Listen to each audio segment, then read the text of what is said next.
The Sabine War, the fall of Rome's gates. 750 BC, the day Rome stood on the edge of oblivion.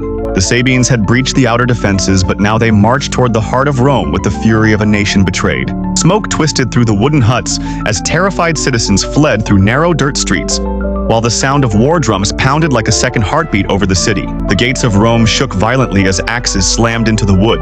With a final splintering crack, the Sabines burst through in a roaring wave. For the first time in its young life, Rome saw its enemies standing inside its sacred walls. Panic spread. Children screamed. Fires devoured rooftops. Every shadow looked like death. Romulus fought through the chaos, blood streaking his bronze armor. He shouted orders, dragging wounded soldiers back into formation. But the Sabines were relentless.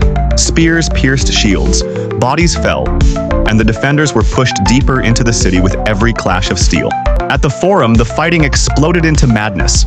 Sabine warriors surged forward, smashing through Roman lines. Romulus was knocked to the ground, gasping as dust and blood filled the air. For a moment, the king of Rome disappeared beneath the crush of shields. Rome seemed destined to fall, but he rose again.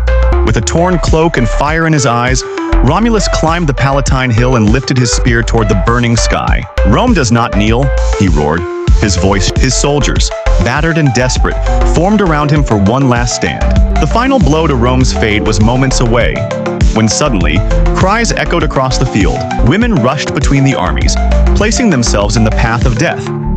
They were the Sabine women, now wives and mothers in Rome. Their screams cut through the noise of war. "Enough!" Both armies froze. The Sabine king saw his daughters and grandchildren among them. Romulus lowered his spear. A silence heavier than war settled over the valley. That day, bloodlust turned to mercy. Rome did not fall. It was reborn. The Sabine War ended not by the sword, but by the courage of those who demanded peace. And from this fragile moment, Rome's destiny began to rise toward empire.